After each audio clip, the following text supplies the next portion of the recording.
México es un gran país, con un pasado milenario y una inmensa riqueza natural y cultural. El mexicano es un pueblo trabajador, con una larga tradición de lucha. En nuestros días, México vive una de las crisis más graves que le hayan ocurrido en su historia. Hoy en día existe un deterioro constante en lo económico, en la política, en la sociedad, en la cultura, el medio ambiente, la seguridad y la soberanía. El ingreso se ha concentrado como nunca en unos cuantos. Por ejemplo, los 9 multimillonarios más ricos de México acumularon en 2011 una fortuna de 124,000 millones de dólares. Eso representa 10% de la riqueza producida en el país. En cambio, 60 millones de mexicanos viven por debajo del umbral de la pobreza. El descontento social y la insatisfacción ciudadana crecen cada día. A México le urge un cambio. Millones de hombres y mujeres trabajan en la transformación del país y para lograr que los ciudadanos se organicen para tomar en sus manos el destino de la nación. Con una historia como la de México, es difícil creer que 30 familias sean más poderosas que 107 millones de mexicanos.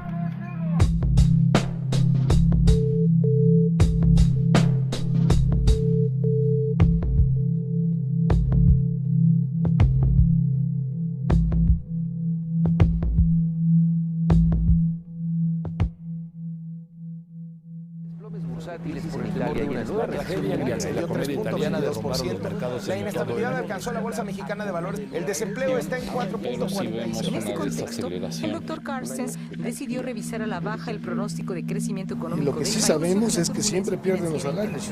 Trabajadores de Mexicana de Aviación exigen la reactivación de la aerolínea. A las afueras del estadio de Torreón. Dicen que la situación de México es cosa del destino. No hay empleo, no hay forma de cómo buscar la vida honradamente, por eso la gente se van en lo más fácil, por eso es que se vuelve todo muy difícil la situación.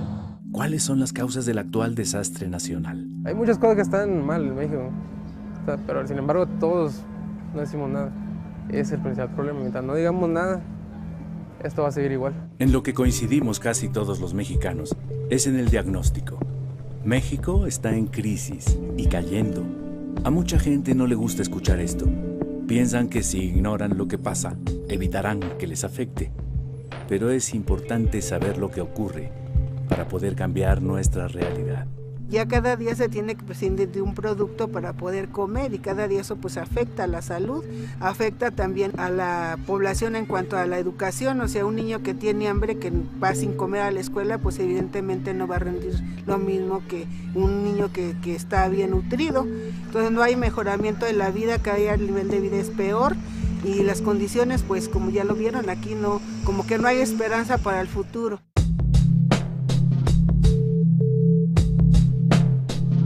Hace 30 años se impuso una manera de ver el mundo, en la cual los mercados resolverían todos los problemas. En el caso de México, la bandera del libre mercado impuso el modelo neoliberal. Desde entonces, a la sombra del poder político y del erario público, se amasaron grandes fortunas, sobre todo con la privatización de empresas públicas y de recursos naturales de la nación. No se justifica lo que está sucediendo, ¿no? El que haya tanta pobreza, el que haya tanto abandono, el que haya inseguridad, el que haya violencia. Yo antes pensaba que el problema de México tenía que ver con la desigualdad, desde luego, que es monstruosa, y con la corrupción. Un problema estructural más profundo que es un orden económico y una clase económicamente dominante dentro de este orden, que son los empresarios, no en general, porque hay empresarios que arriesgan su dinero, que hacen un trabajo productivo, sino a un sector en particular. Esta oligarquía que no solo gobierna, sino que también especula con el monopolio, que especula con la renta, que especula con la depredación del medio ambiente y con la sobreexplotación del trabajador. Esa gente que tiene el poder económico captura el poder político y el resultado fue esa gran concentración de ingreso y de poder. Me parece que ha sido un proceso de devaluación de la población. Se le ofreció a la burguesía mexicana el negocio de insertarse en la economía global. Y pues ese negocio consistía básicamente en vender petróleo, desde luego, vender turismo, una fuente de mano de obra más barata, pues para reducirle todas las condiciones laborales a los trabajadores de Estados Unidos. Este modelo que se empieza a aplicar en el mundo desde mediados de los 70 y se define que había que apostar por la privatización, que había que pensar en ayudar mucho a que los de arriba hicieran dinero, porque si había dinero arriba iba a permear. Para llegar a eso se tenía que entregarles a ellos, ¿no?, los bienes de las naciones, los bienes de los pueblos. ¿Qué tipo de riqueza es la que las instituciones han favorecido que se acumule? Y uno debiera pensar que esta riqueza no es precisamente la que se hace, diríamos, de manera honesta, produciendo y haciendo inversiones, sino la riqueza que se obtiene mediante los monopolios excluyentes. Vamos a ver, digamos, el Estado controló en México la banca completa y hoy el sistema financiero ha sido privatizado de nueva cuenta. El sistema financiero es la fuente de acumulación especulativa más grande de la humanidad entera. Estas grandes corporaciones económicas, legalmente, mediante reformas en el Código Fiscal, no es algo ilegal, tienen regímenes fiscales de excepción. Son regímenes fiscales que les permiten, por ejemplo, pagar menos impuestos sobre la renta que un profesionista liberal, que un médico, que un abogado, que un trabajador. No pagan en proporción a los beneficios que obtienen. Esa es una vía que les permite acumular riqueza. Han sido las prebendas, los apoyos ilegales, las leyes monopólicas, las concesiones fraudulentas, las que han construido el gran capital en este país. Se ha construido a la sombra del favor. La concesión para que tengas una televisión para toda tu vida, la utilización del Estado como el gran financiador de la riqueza privada y del gran capital y de la oligarquía. Este modelo avanza en su salvajismo, en su barbarie, de manera progresiva. Es decir, se empieza con las desincorporaciones, con las ventas de entidades de propiedad pública, se sigue con el saqueo descarado, se sigue con el contratismo que permite transferir muchos miles de millones de dólares de la propiedad pública a la privada. Un proceso de destrucción de una parte de lo que fue la industria nacional, ¿sí?, en el sector metalúrgico, en ferrocarriles, en bancos, en vías aéreas. Un proceso de privatización siempre además teñido por el estilo mexicano, abuso de poder, corrupción, ¿sí?, entregarle a herederos, primos, amigos, cuates, ¿no?, parte del negocio. Una de las cosas que han hecho crecer seriamente en México las lógicas delincuenciales fue la entrada en vigor del modelo neoliberal. Podríamos pensar que es una violación masiva de derechos humanos a la población rural y a la población indígena, porque atrás de esto está el intento de reapropiarse del 60% del territorio nacional en manos actualmente de campesinos para pasar a manos privadas. Todo el esquema legal está diseñado de tal suerte que se protejan, se defiendan estos grandes intereses económicos y mediáticos que promueven este modelo económico, moral, entre comillas, de individualismo posesivo, de acumulación de la riqueza, de desmantelamiento de la solidaridad y la cooperación, de las redes del tejido social que antes existían en nuestro país.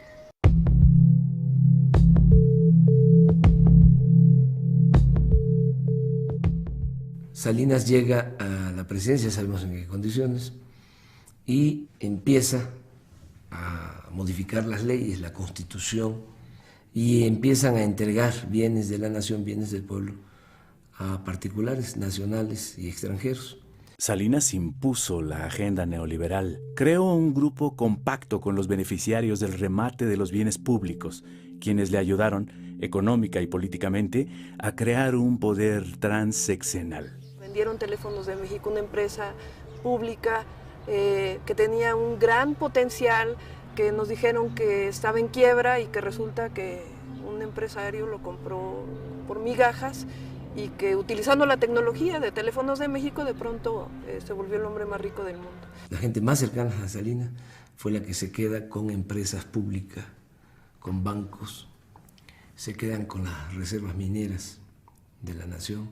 El presidente Salinas remató 18 bancos en 13 meses. Junto con su hermano Raúl y Pedro Aspe, secretario de Hacienda, personalmente repartieron empresas y bancos. En solo 5 años, entre 1988 y 1993, fueron vendidas más de 1,000 empresas estatales y unidades industriales. Nosotros privatizamos los bancos, la compañía telefónica, las líneas aéreas, la siderurgia, las minas. Estamos ahora procediendo a privatizar los puertos, los aeropuertos. Salinas dio por terminado el reparto agrario. Promulgó la reforma al artículo 27 constitucional, aprobada por el Congreso, que legalizó la venta de tierras ejidales y comunales. Modificó la ley minera y desincorporó reservas nacionales. Autorizó concesiones a particulares nacionales y extranjeros para explotar las riquezas mineras de México. Y, por si no fuera suficiente, derogó el impuesto a la extracción. Se llevan todo y no dejan nada. Hay un dato que es revelador de lo que significó este saqueo. En 1988, en la revista Forbes, que es la revista especializada en finanzas, donde aparece la lista de los hombres más ricos del mundo, solo aparecía en esa lista una familia mexicana, los Garzazada. Y al final del sexenio de Salinas, la revista Forbes de 1994 da a conocer que ya hay 24 multimillonarios mexicanos que ya están en la lista de los hombres más ricos del mundo. En su conjunto acumulan alrededor de 48,000 millones de dólares. O sea, este es un dato, ¿no?, importante, porque refleja con claridad de cuánto fue el traslado de dominio de bienes de la nación, de bienes del pueblo, a particulares.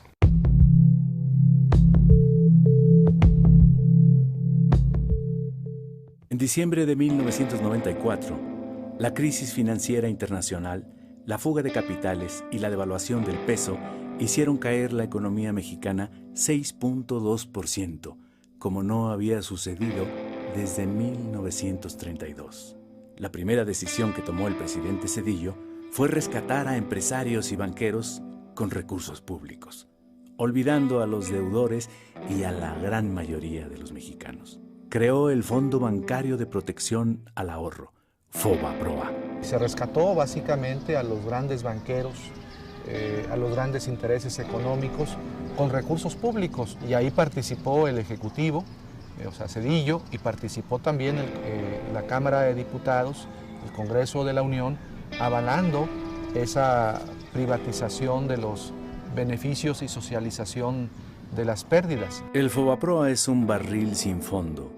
Zedillo prometió que el rescate bancario costaría 180,000 millones de pesos.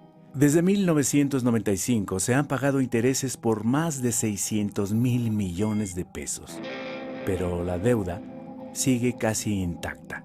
En 2010, el Instituto para el Ahorro Bancario tenía un adeudo de 1.300.000 millones de pesos. Este monto, se estima, solo podrá ser cubierto hasta dentro de 70 años. ¡Qué cosa más jodida! Todavía estamos pagando y estaremos pagando por décadas y décadas la presunta salvación, el FOBAPROA, y finalmente los bancos ni siquiera están ganando dinero prestando, ni siquiera están ganando dinero apoyando a los que invierten, están ganando dinero simplemente porque el gobierno les está pagando los intereses de una deuda que no está amortizando. Esto es especulación. Ya sin deudas, los banqueros rescatados vendieron sus bancos a corporaciones extranjeras, obteniendo enormes utilidades. El rescate carretero pues es otro ejemplo, en donde también las empresas que habían participado en las licitaciones para construir carreteras son empresas que tienen números rojos, que no son solventes, y el Estado tiene que, de nuevo, con recursos públicos, salvar a esas empresas pues para que no lleguen a la bancarrota. O los ingenios azucareros también es otro ejemplo cómo se dio este proceso para salvar intereses económicos privados con recursos públicos. El gobierno de Zedillo terminó con 150 años de historia y regaló más de 24,000 kilómetros de vías de hierro. Zedillo se hace cargo de entregar los ferrocarriles a 4 empresas, sobre todo extranjeras. Con total descaro, al terminar su gobierno, Zedillo se fue a trabajar al Consejo de Administración de Union Pacific. Y en 2009 se integró al Consejo de Administración de Citigroup, dueño de Banamex, banco que él mismo rescató. Su ejemplo ha sido seguido por otros funcionarios. Adrián Layuz, director de Pemex con Zedillo, es consejero de la petrolera transnacional Schlumberger. Pedro Aspe, secretario de Hacienda con Salinas, es miembro del Consejo de Administración de Televisa, y Francisco Gil Díaz, subsecretario de Hacienda con Salinas y secretario con Fox, hoy se desempeña como director de Telefónica.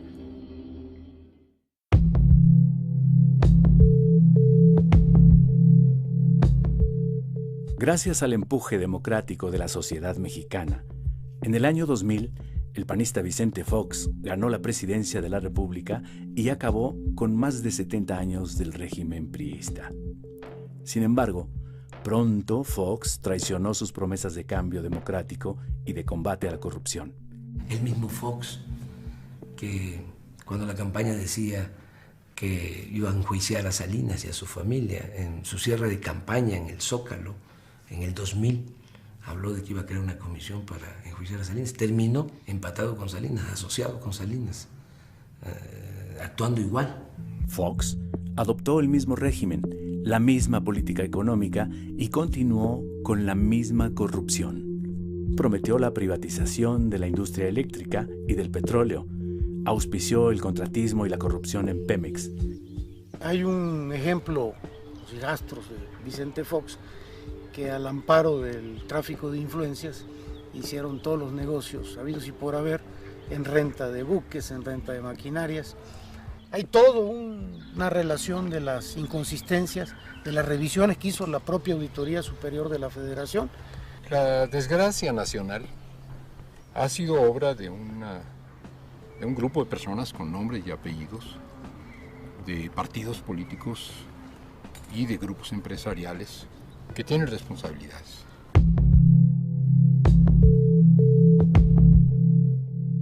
La oligarquía mexicana se hizo tan poderosa que se colocó por encima de las instituciones. Ellos son los que mandan el poder legislativo, en el poder judicial, en el poder ejecutivo, y tienen el control, que es lo que más les apoya para imponerse, de los medios de comunicación. ¿Cómo se hace todo este acuerdo entre empresarios, políticos del PRI, del PAN, para mantener este esquema político, económico de dominación? Estos empresarios pues pagan las campañas de los políticos afines, y una vez que estos políticos afines llegan a las cámaras del Congreso, a las gobernaturas o a la presidencia de la República, pues esos políticos responden a los intereses de estos empresarios que financiaron las campañas, sobre todo el apoyo de las televisoras. Por lo mismo, pues en México no se garantiza el derecho a la información. Ellos son los que deciden qué informan, qué no informan. Ellos administran la ignorancia en el país. La oligarquía ha construido toda una red de desinformación y es muy importante. No puedes hacer democracia sin información.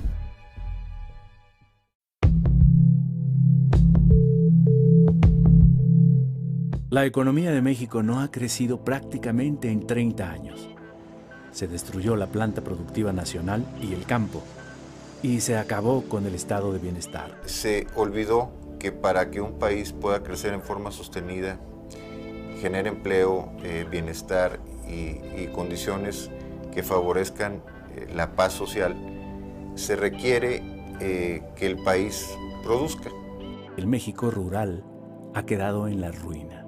Nuestro país ha vivido en los últimos 30 años lo que yo llamo una guerra contra la agricultura campesina, contra los pequeños y medianos productores de nuestro país, para imponer un modelo de dependencia alimentaria, un modelo de alimentación chatarra y un modelo de desigualdad, aumentando la pobreza y la malnutrición de nuestro país. Los tecnócratas redujeron los apoyos a los productores eliminaron aranceles y permisos de importación, también la inversión pública destinada al sector agropecuario. Desmantelando la producción nacional, dándole la espalda a los campesinos mexicanos y generando una liberalización que solamente ha beneficiado a un puñado de grandes corporaciones agroalimentarias mexicanas y transnacionales. Los empresarios pequeños y medianos pues son los olvidados del sistema y sus intereses son sacrificados a los intereses de los grandes empresarios monopólicos que son los que controlan al gobierno. El sector energético nacional dejó de ser prioridad. Nos tardamos muchísimos años, décadas, en construir empresas mexicanas del Estado, con una fuerza técnica muy importante, y en los últimos 20 años prácticamente lo han ido desmantelando poco a poco. A pesar de que constitucionalmente está prohibido, se permitió, digamos, entre comillas, la participación privada en la generación eléctrica. La industria petrolera nacional ha sido desmantelada. Todo se concentra en la venta de petróleo crudo al extranjero. México importa más de 40% de la gasolina que consume y 25% del gas que necesita. Eso provoca los altos precios en los energéticos que perjudican a los consumidores y productores. Las inversiones en Pemex no solo cada vez son de menor cuantía, sino que están mal dirigidas, con toda la intención no de producir más hidrocarburos, sino con la intención de hacer negocio con empresas particulares. A inicios de 2008 hay una iniciativa de Calderón de privatizar prácticamente todas las áreas del sector petrolero. Eso él le llamaba una reforma energética. Toda la cadena petrolera se quería privatizar. Viene un gran movimiento.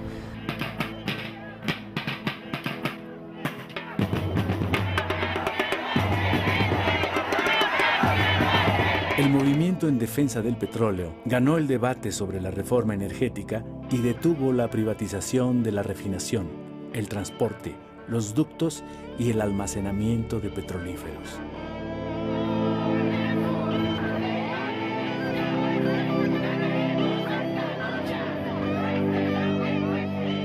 Aunque hay que decir que las luchas logran parar, pero el intento privatizador por parte de Calderón sigue.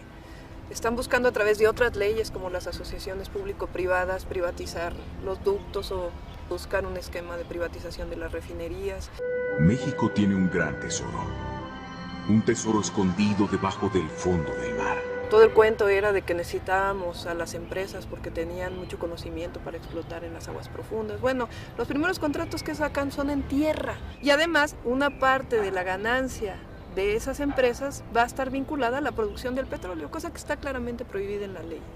El 80% de los pozos de producción y exploratorios se dan en la región norte y el 20% restante en la región sur y en las dos marinas, cuando que es en estas tres regiones donde se produce el 90% de los hidrocarburos. En la región norte está la zona de Burgos, la zona de Chicontepec, que ha sido una zona que, sobre todo en los últimos años, se ha destinado para darle contratos multimillonarios a empresas norteamericanas y empresas españolas, como Repsol, como Schulenberg, como Halliburton. Las industrias petroleras extranjeras, aquellas que el general Lázaro Cárdenas les pagó a través de la expropiación petrolera para que salieran de México, aquellas que fue el pueblo de México quien salió a las calles para defender la industria petrolera nacional, pues a esas las estamos volviendo a contratar. El sector eléctrico mexicano pues está desmantelando y las fuentes que suministran para generar electricidad son importadas. Y las tarifas eléctricas están por los cielos, en parte pues para favorecer a unas cuantas empresas que ni siquiera nacionales son, porque la mayoría son españolas y estadounidenses. Quien hace estos arreglos, estos enjuagues con estas empresas para comprarles maquinaria y equipo, es el brazo derecho del que era en ese momento el director de la Comisión Federal de Electricidad, Elías Ayub, y le pagan con un Ferrari, le pagan con un yate, le dan miles o cientos de miles de dólares. Se descubre en Estados Unidos el acto de corrupción culpan y multan a las empresas que se prestaron a esto, Y en este país, en México, el grado de impunidad es extraordinario. La liquidación de Luz y Fuerza del Centro, ordenada por Calderón, dejó sin empleo a 44,000 electricistas y avanzó en la privatización de la industria eléctrica. Las empresas nacionales fueron, en la concepción de Cárdenas, el dinamo del desarrollo, era el motor que empujaba, que permitieron lanzar fuertes recursos para educación, salud, vivienda. En la lógica neoliberal es más eficiente lo privado que lo público, entre comillas. Es verdaderamente chistoso. ¿Por qué venden empresas si son rentables? Esta es la gran pregunta, ¿no? ¿Por qué no las hacen verdaderamente rentables y aprovechan sus ganancias para financiar el gasto público? No tiene ni lógica ni corazón. Ha sido un desastre.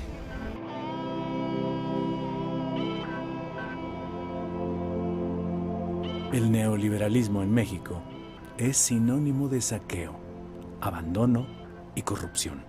Este proceso explica todos los fenómenos que vienen después. Explica, por ejemplo, las políticas de contención salarial. Explica el retiro gradual pero sostenido y sistemático de prestaciones laborales, de derechos, de servicios, de educación, de salud, de cultura. 7 de cada 10 mexicanos que trabajan ganan menos de 5,000 pesos mensuales, 3 salarios mínimos. Es la tercera parte del salario mínimo en Estados Unidos, que alcanza los 15,000 pesos mensuales. La política neoliberal ha creado una enorme desigualdad económica y social. Como el 80-90% del crecimiento del PIB se ha ido a el 1% de la población. Desde 1983, la migración hacia Estados Unidos creció de forma impresionante. En 2010, 500,000 mexicanos cruzaron la frontera norte buscando un futuro. El desempleo y la falta de oportunidades de educación serían las razones principales por las cuales las corrientes migratorias de México hacia Estados Unidos siguen incontenibles, a pesar de la represión generalizada que se está viviendo actualmente en los Estados Unidos en contra de los mexicanos en particular y de los inmigrantes en general. Cada año 1 millón de jóvenes ingresa al mercado laboral, pero ni 25% logra encontrar un empleo. Más de 20 millones no tiene para pagar la canasta básica, pues el salario ha perdido 80% de su poder de compra. Hace 28 años el salario mínimo alcanzaba para comprar 51 kilos de tortilla o 280 piezas de pan blanco o 12 kilos de frijol bayo. En 2011, con el mínimo, solo se puede adquirir 5 kilos de tortilla o 25 piezas de pan o 3 kilos de frijol. El campo mexicano ha sido desmantelado de muchas maneras, ha sido privado de los recursos públicos en los cuales el fomento de la producción agropecuaria estrictamente con el esfuerzo campesino no se puede lograr. Se han abierto las fronteras a la importación de granos básicos, se ha estimulado únicamente al sector empresarial, que es el que menos los necesita, se ha desalentado de muchas maneras la agricultura y sin embargo México sigue siendo un país con campesinos. Hoy 70% de las gentes que viven en el campo están en condiciones de pobreza. Los neoliberales redujeron el gasto social, dejaron de invertir en infraestructura, clínicas, hospitales, educación y seguridad social. Se busca que los mexicanos tengamos un nivel educativo que llegue exclusivamente hasta la secundaria. Mano de obra barata, que sirva a los intereses de los grandes países industrializados y que produzca a muy bajo costo. Hay millones de jóvenes que desean estudiar la educación media superior y que no pueden, sencillamente porque no hay espacios. Cuando los del PRI o del PAN, que han estado en el poder, hablan de reformas estructurales, son reformas para beneficiar a los grandes intereses económicos. Por ejemplo, cuando hablan de reforma laboral, ellos quieren una reforma laboral para disminuir los derechos de los trabajadores. Lo que hemos vivido en estos últimos aproximadamente 30 años es un doble despojo. Por un lado el despojo de lo público y por otro el despojo de lo social, el despojo de los sectores campesinos y destacadamente el despojo de pueblos indígenas. Un intento sistemático de volver a las condiciones del siglo XIX. Ni siquiera se puede comparar con el saqueo que hubo durante la colonia. porque para empezar eso les llevó 300 años, 3 siglos, y ahora han saqueado en 25 años. El PRI y el PAN en el Congreso han tomado juntos las decisiones que han perjudicado a la mayoría de los mexicanos.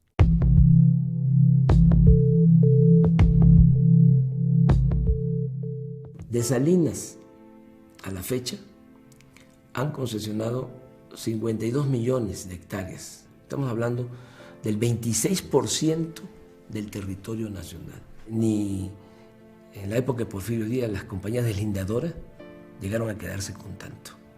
Empresas fundamentalmente extranjeras y muy poquitas, pero muy poderosas empresas mexicanas, ¿no?, que están metidas en el negocio de la minería. La lucha de los campesinos y pobladores de San Luis Potosí en contra de Minera San Javier, que violando la ley insisten en despojar el territorio y el patrimonio histórico y cultural de la gente.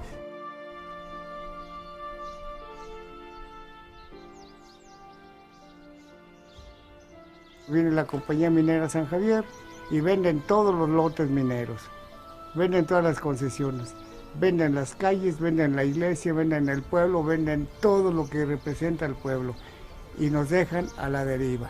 Formamos un grupo que en la actualidad se conoce como el FAO y ha llevado una lucha durante 15 años contra un proyecto minero que pues, todo el mundo conoce, el de Minera San Javier.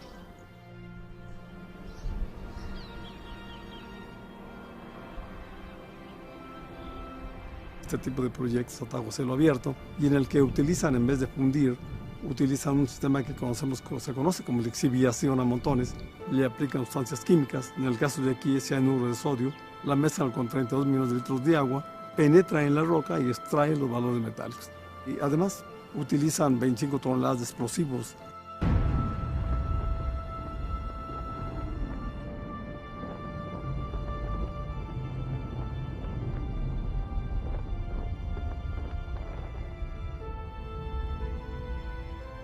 Ahí al fondo estuvo el Cerro de San Pedro, el cerro histórico que aparece en el escudo de armas de la ciudad de San Luis. Ya desapareció ese cerro. Va a quedar un cráter gigante en vez de esas montañas. Hay montañas ahí de materiales sulfurosos. Esos materiales sulfurosos ahí van a quedar para la vida, ¿no? Se convierten en ácido sulfúrico.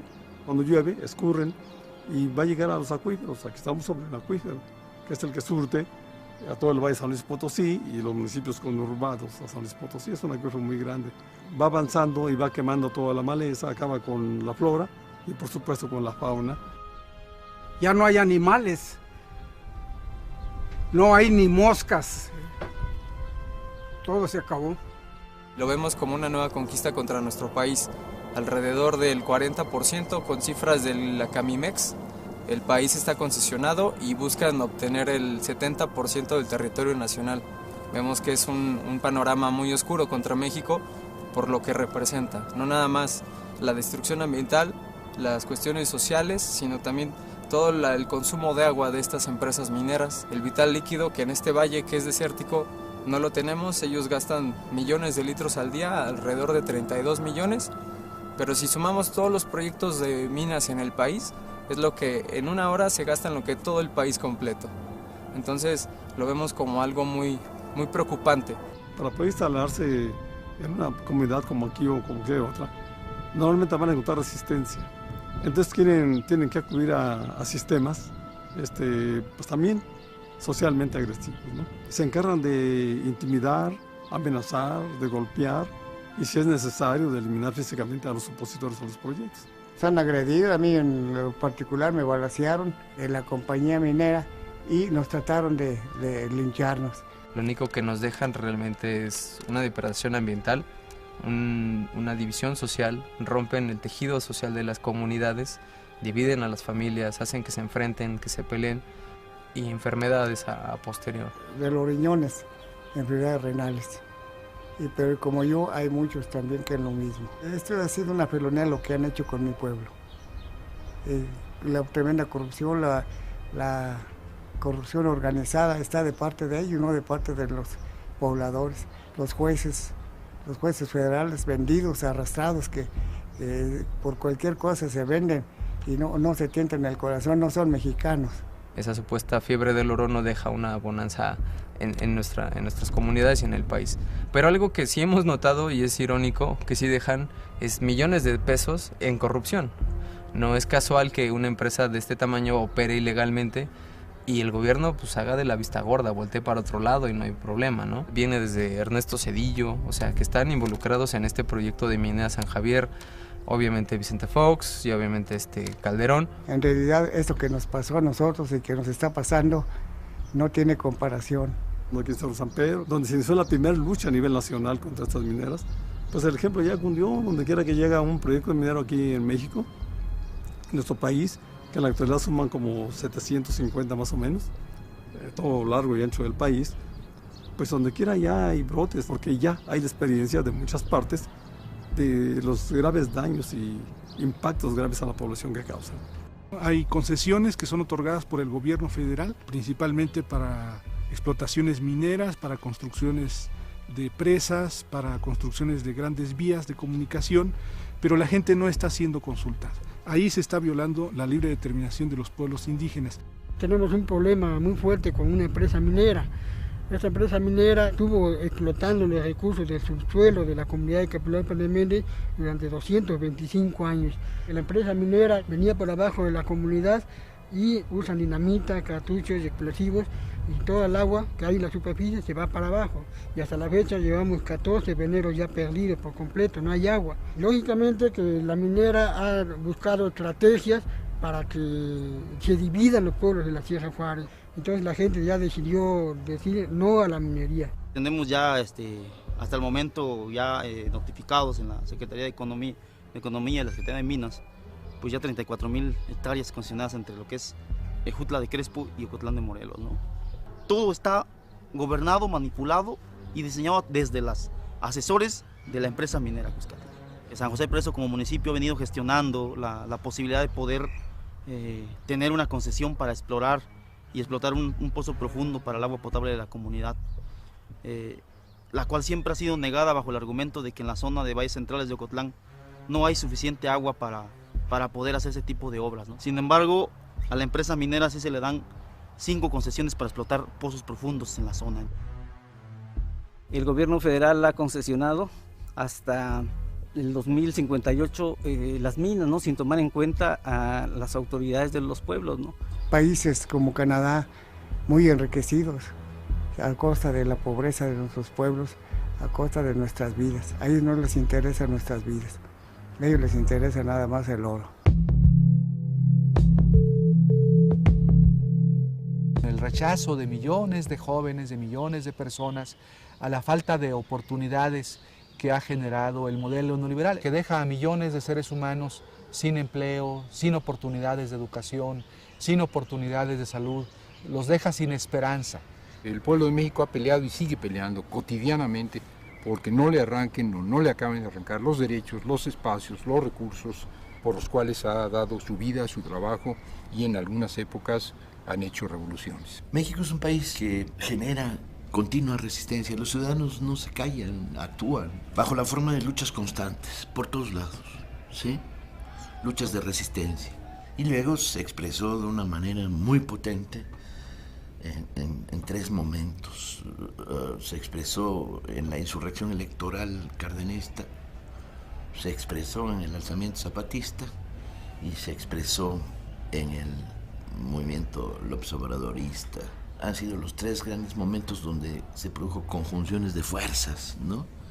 Que estaban disidentes, peleando, resistiendo, pero que se encontraron.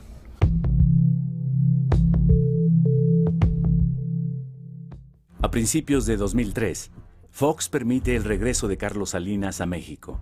Este reagrupa a empresarios, políticos y comunicadores que le debían favores. El objetivo principal de su estrategia fue evitar que Andrés Manuel López Obrador ganara las elecciones presidenciales de 2006. Las cúpulas empresariales financiaron la guerra sucia y la campaña de miedo contra López Obrador y el fraude electoral. Apostarle a algo distinto es retroceder. Defendamos lo que hemos logrado. Consejo Coordinador Empresarial. Está documentado que en las elecciones del 2006, Calderón negoció con diversos actores, empresarios, políticos, concretamente gobernadores. Manuel Espino declara en 2006 que 8 gobernadores pactaron con Calderón su apoyo. Entre esos 8 gobernadores está el de Puebla, Mario Marín, está el de Oaxaca, Ulises Ruiz, está el de Veracruz, Fidel Herrera, el de Sonora, Eduardo Burs, el de Nuevo León, González Parás, el de Tamaulipas, Hernández Flores, el de Durango. Vicente Fox admitió que cargó los dados a favor de Calderón. El Baester Gordillo pactó con Calderón para apoyarlo en la elección a cambio de la dirección de la Secretaría de Educación Pública, el ISSSTE y Lotería Nacional. Sí acordé con el presidente Calderón, sí lo hicimos de manera responsable y democrática, aceptando nuestras diferencias. El fraude electoral de 2006 se orquestó para evitar un verdadero cambio político y económico en México. Las elecciones de 2006 no fueron certeras, no fueron libres, no fueron transparentes, no fueron creíbles, porque hubo una distorsión de la voluntad popular que se expresó de muchas maneras, no solo en la manipulación de los sufragios, sino desde mucho antes con la abierta participación del Ejecutivo Federal en la conformación de la candidatura de Felipe Calderón. La negativa de Calderón al voto por voto, casilla por casilla, amparándose en la corrupta estructura del IFE, dominada por el Baester Gordillo, otra de las figuras negras en la historia de este país, daba cuenta de que algo, que era cierto, que no habían ganado. Yo soy de los que están plenamente convencidos de que Calderón no ganó las elecciones, de que las ganó López Obrador. La resistencia era obligada, decir, no, espérame, te vas a robar las elecciones, nos vas a quitar a los mexicanos el derecho a decidir. Creo que fue un gran momento para muchos y que consolidó una forma de disidencia y que fue sano y que expresó el sentir de un... Pero también creo que no acumulamos las suficientes fuerzas para detener el fraude. 2006 demostró que se requerían algunas cosas más. Una de ellas, por supuesto, es un nivel mínimo de organización social, organización popular, y un nivel también de conciencia más clara de cuáles son los grandes problemas nacionales.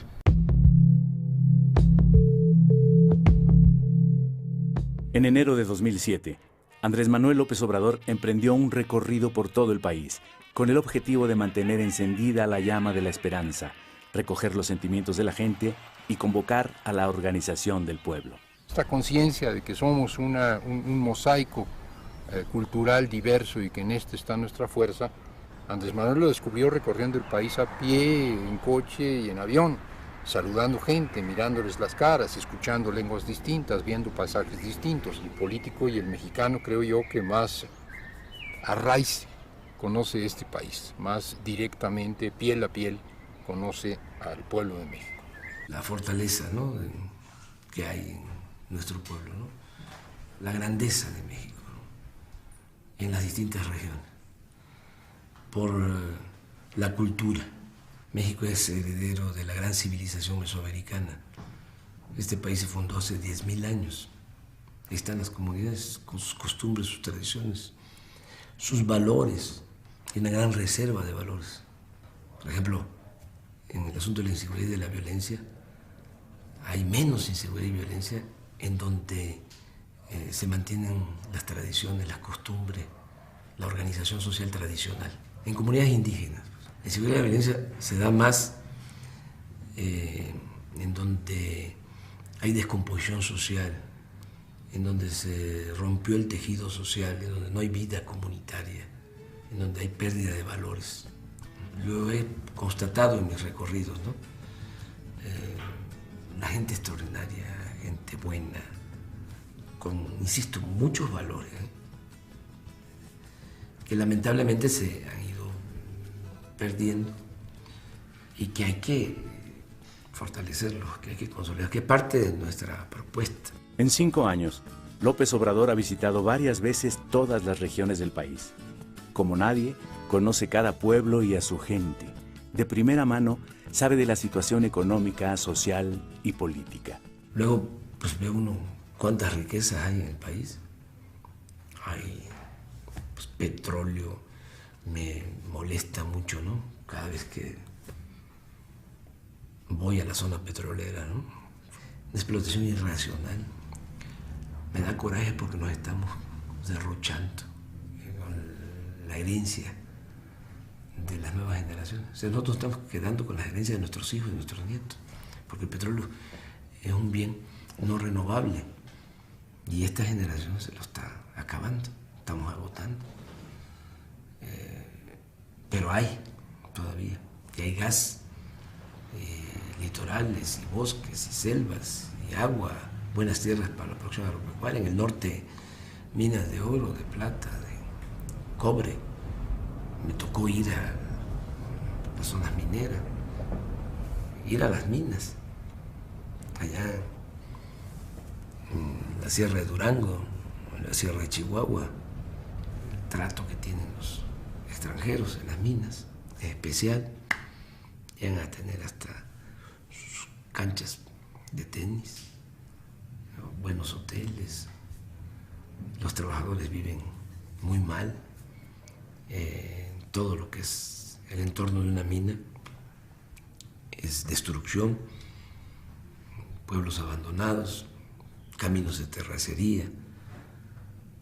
No pagan los canadienses a los obreros mineros mexicanos lo que se paga en Canadá. Tampoco se cuida el medio ambiente como se cuida en Canadá. Entonces todo eso lo vi, lo constato. Me duele mucho todo lo que tiene que ver con la pobreza.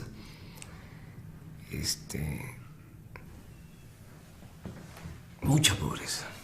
De eso no hablamos mejor, pero es muy doloroso, ¿no? Porque hay mucha gente que no tiene ni para comer. Bueno, hay partes buenas, bueno, todo es bueno, pero tenemos un país con mucha belleza también. Ha sido para mí un privilegio, ¿no? El recorrer a ras de tierra todo el país, conocerlo muy bien.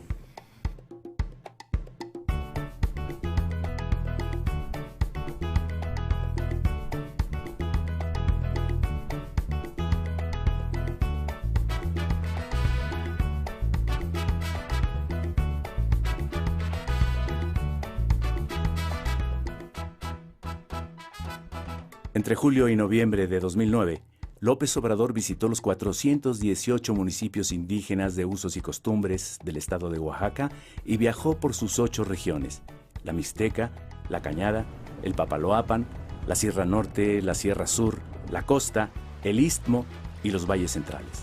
En total, cubrió 25,000 kilómetros de caminos, la mayor parte de terracería. Andrés Manuel fue recibido con mucho gusto por la gente salía a la calle. En algunas comunidades en donde él no tenía programada la visita, pues la gente salió y tuvo que pararse la caravana para que lo pudieran atender, ¿no? Entonces fue recibido con mucho gusto, levantó una gran expectativa y la gente se acuerda de él, ¿no? Él se encontró con un modelo de organización que no existe en muchos lugares del país. La gira por los pueblos, los municipios de usos y costumbres de Oaxaca, que le permitió, digamos, verle más de cerca y en conjunto cómo funciona este mundo indígena y cómo allí hay un conjunto de riquezas culturales, morales, intelectuales, de visión del mundo, de cosmovisión, que son elementos fundamentales que inspiran el tipo de nueva sociedad que hay que construir. Oaxaca profundo y el México profundo, pues es abajo la organización, ¿no?, de los pueblos que día a día luchan por salir adelante, día a día construyen un mundo de mejor. Desgraciadamente, con los cacicazgos que se han vivido, pues nada han podido hacer los pueblos, porque llegan y nos invaden, ¿no? Se llevan nuestros recursos naturales, vemos cómo talan nuestros bosques, ¿no? Sin embargo, poco a poco la gente ha despertado y ese México profundo empieza a despertar, ¿no? Desde el 95 a la fecha, digamos, en Oaxaca se pueden elegir a las autoridades municipales de las comunidades indígenas por un sistema que en la ley quedó denominado de usos y costumbres, ¿no? Son 418 municipios en el estado de Oaxaca. La asamblea nos elige a nosotros, ¿no? Y aquí en San Bartolo hay doble vuelta, se le puede llamar. Primero eligen una terna, luego una segunda terna, una tercera terna y viene la segunda vuelta de las 3 ternas ganadoras para competir quién es su representante, ¿no? Y eso nos hace fuertes a todos, ¿no? A todos los que ocupamos el cargo de presidentes municipales y bueno, el compromiso que hacemos ante el pueblo, ¿no? De mandar obedeciendo. La asamblea decide qué hacer con nuestros recursos, el bosque, el agua, el medio ambiente. Entonces participa toda la ciudadanía en la toma de decisiones de nuestra comunidad. Cuidando la naturaleza, cuidando el medio ambiente, cuidando eso que tenemos que es la comunidad, la unidad de la comunidad, ¿no? La comunalidad es la tierra comunal, que en la comunidad de Guelatao nadie es propietario de sus tierras. Las podemos utilizar, pero no podemos decir que somos dueños y por lo tanto no las podemos vender. El propietario de la tierra es la comunidad en su conjunto. Otro elemento importante es el trabajo colectivo, ¿no?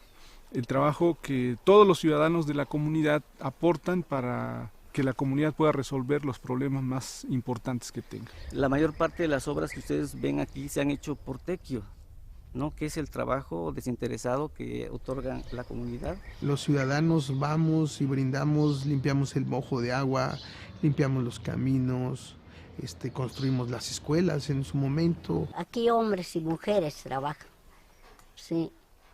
Estamos acostumbrados, sí. Yo acostumbro a agarrar la coa, agarro herramienta. Sí, yo trabajo también como trabajan los hombres. Muy importante es la fiesta. La fiesta, aunque se venera a un santo patrón, a un santo católico, digamos, lo más importante de la fiesta es la posibilidad que te da de convivir con la gente de la comunidad, con gente de la comunidad que está afuera y regresa a la fiesta, con los vecinos de otras comunidades, y esto pues también fortalece los lazos de identidad entre la gente de la comunidad con las gentes de otras comunidades vecinas, ¿no? López Obrador encontró en Oaxaca a uno de los pueblos con mayor diversidad cultural. Conservan valores, costumbres, tradiciones comunitarias, lenguas y organización social, heredadas de la gran civilización mesoamericana. Yo creo que el licenciado Andrés Manuel tiene un buen aliado aquí en la región de la Sierra Juárez de Oaxaca. Y pues tenemos que seguir platicando con él para buscar cómo construir juntos este país.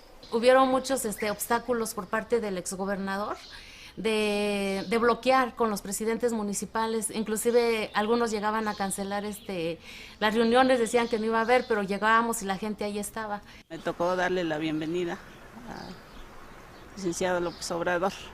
Vino mucha gente, trajo bastante gente, no fue ninguna carreada, todos vinieron por su voluntad.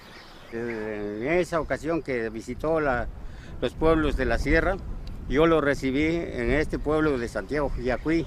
La gente mayor se acercaba a él y lo abrazaban, las señoras le daban cosas de su región, ¿no? Que pan, en el caso de Quiechapa, por ejemplo, ahí lo recibieron muy bien así con pan, con mezcalito y eso, ¿no? Y así en todas las regiones era ese trato. Andrés Manuel convive con el pueblo, comparte con el pueblo el pan y la sal, lo vimos en los recorridos, no solamente por este municipio, estuvo más de 2 horas en este municipio, escuchó a la gente, preguntó qué pensaban del país y se comprometió también, ¿no? Él dice, yo no vengo a prometer, sino vengo a comprometerme, ¿no? Y el pueblo lo siente como uno más de ellos, ¿no? Y es comprometido con la gente.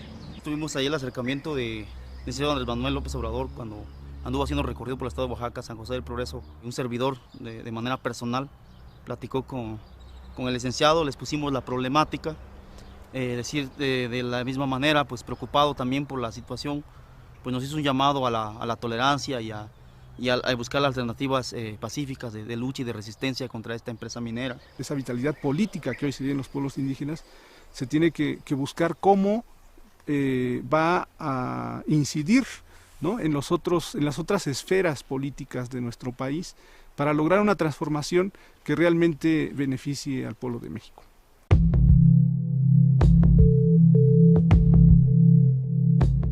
si no hay un cambio de régimen, no vamos a encontrar la salida, ni como pueblo ni como nación. De eso estoy convencido. O sea, si no hay un cambio verdadero, si no hay reformas en todos los órdenes de la vida pública, en lo económico, lo político, lo social, si no se fortalecen valores espirituales, morales, culturales, no hay salida. Al contrario, cada día va a estar peor la situación. Se va a seguir hundiendo el país. Lo que decía Juárez, ¿no? Justicia, no venganza. Sencillamente ya ellos ya no van a dominar en el país. La transformación de México no es la tarea de un solo hombre, es tarea de todo un pueblo. Tengo que ser realista. Lo he analizado, lo he reflexionado, lo he pensado mucho y sé que la única opción es el que entre todos podamos llevar a cabo la renovación tajante de la vida pública. La continuidad del PAN significa la continuidad de lo que estamos viviendo, o sea, un manejo de la economía contra los ciudadanos y una guerra contra el narco, que es una guerra contra los ciudadanos de nuevo. El retorno del PRI puede resultar verdaderamente trágico. Regresan con 12 años de no haberle podido meter el diente a las arcas del poder y van a querer comérselo todos. Es la horda de los 40 ladrones de Alibaba, pero potenciados a la mexicana. Como ya no les funciona el PAN, no les funciona Calderón, lo hacen a un lado y echaron a andar en una operación de recambio para hacernos creer de que si regresa el PRI van a mejorar las cosas en el país. Esa línea es Televisa, ¿no?, impulsando la candidatura de Peña Nieto. Que hay mucha gente que ya está creyendo de que si regresa el PRI las cosas van a mejorar. Esta crisis se gesta, se origina cuando el PRI dominaba. Los gobiernos del PRI fueron los que declararon la guerra radical contra los campesinos, firmando a espaldas de los campesinos el Tratado de Libre Comercio de América del Norte y entregando la seguridad alimentaria. Fue con el PRI que se hizo la contrarreforma agraria en el artículo 27 constitucional. Fue con el PRI que se instituyó el sistema de control corporativo a través de la CNC, en donde los campesinos no se les reconoció ni se les reconoce ahora como sujetos de derechos, sino como carne de cañón, como voto verde, como acarreados. Fue con el PRI donde se estableció el sistema de corrupción generalizada. Así que para el campo de ninguna manera es opción el retorno del PRI al Ejecutivo Federal en el 2012. Peña Nieto a la cabeza de esto es verdaderamente peligroso. Es un títere con Salinas moviendo los hilos, una combinación de las grandes televisoras, los gobernadores corruptos del PRI, el sindicalismo charro del Baster y compañía. Lo peor de México está impulsando a Peña Nieto. Si la batalla es en el terreno de las ideas, la tienen perdida. Porque ¿cómo van a defender los monopolios? ¿Cómo van a defender que los que ganan más impuestos ante la opinión pública, cómo van a defender que no paguen? Es imposible. Entonces, su estrategia, que creo que tiene sentido, aunque es perversa, es, pues vamos a atacar al mensajero, porque al mensaje está muy difícil atacarlo. Nosotros tenemos en la institucionalidad secuestrada un campo de batalla irrenunciable entre la barbarie de la mafia y la civilización de una sociedad que se organiza en muchas expresiones y de muchas maneras día con día. Es importante seguir insistiendo en esta vía pacífica de cambio, de transformación, aunque sabemos que las instituciones electorales están cooptadas también por los intereses económicos y estos intereses del modelo neoliberal. Sabemos cómo actúa el IFE y el Tribunal Electoral y a quién responden estos consejeros y esos magistrados.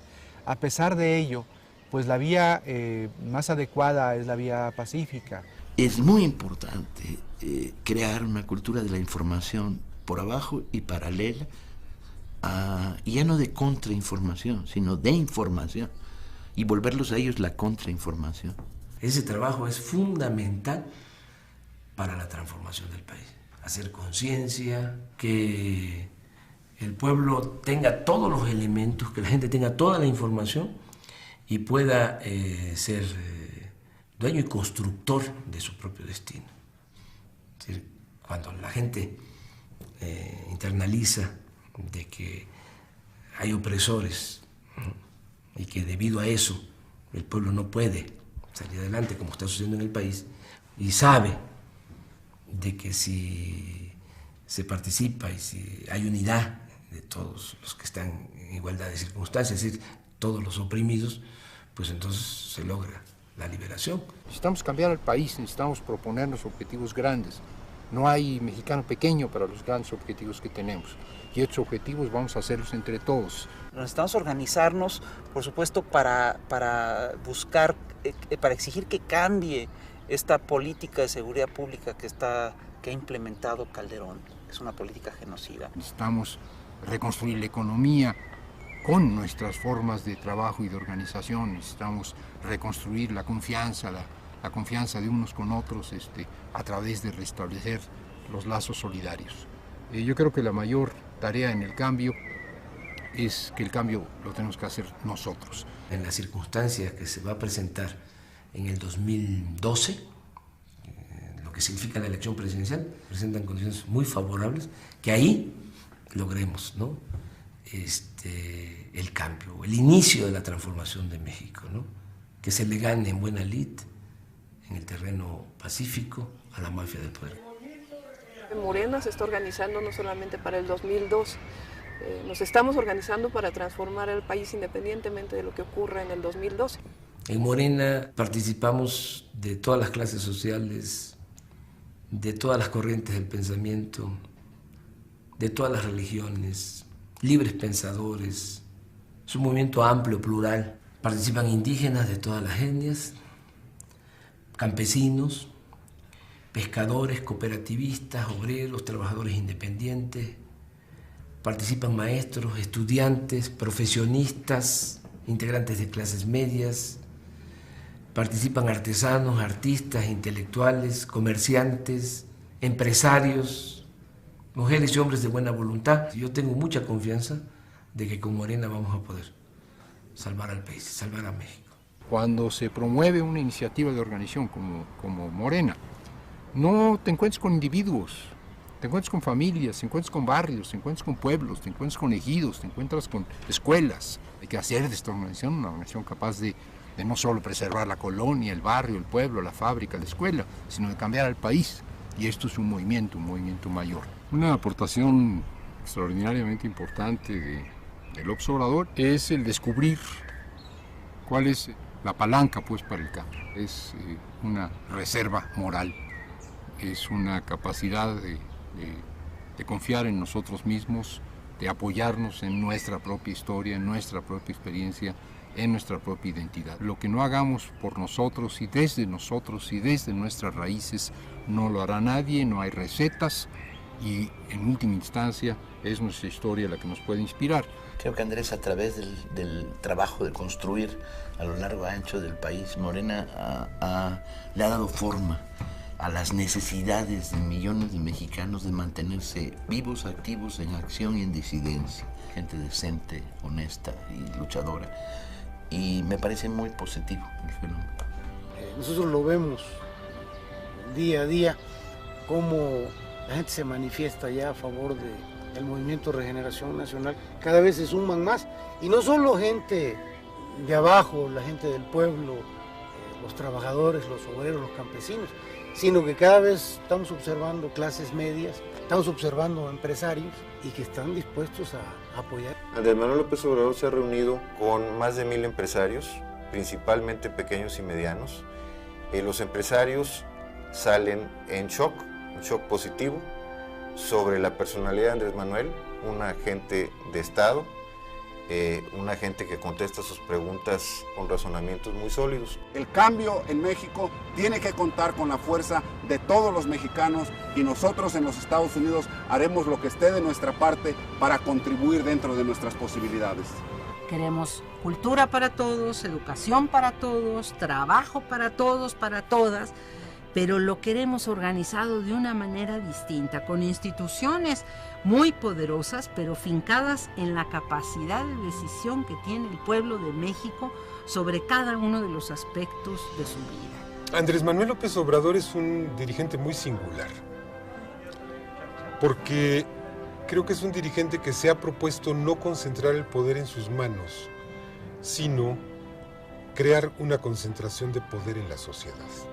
No se plantea la toma del poder por una persona, ni se plantea el ejercicio de la presidencia como un fin en sí, sino como un medio para transformar al país.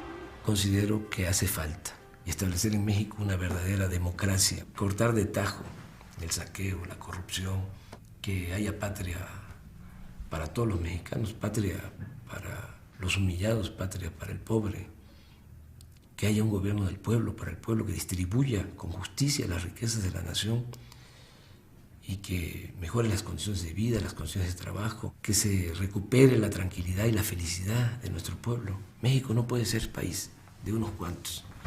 México es de todos. Es uno de los países con más recursos naturales del mundo y con mucha fuerza cultural. Y que sí es posible sacar adelante a México.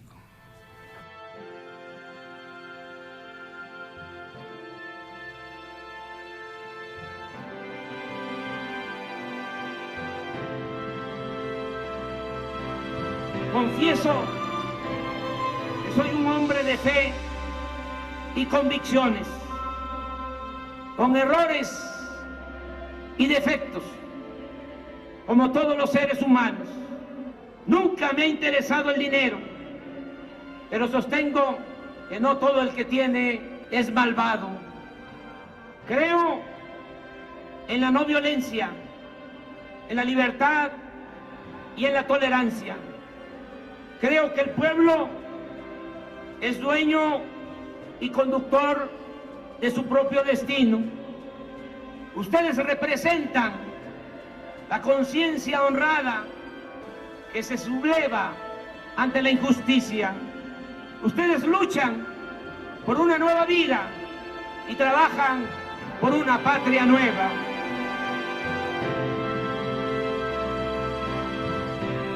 Si los mexicanos queremos, México cambiará y tendremos un país para todos.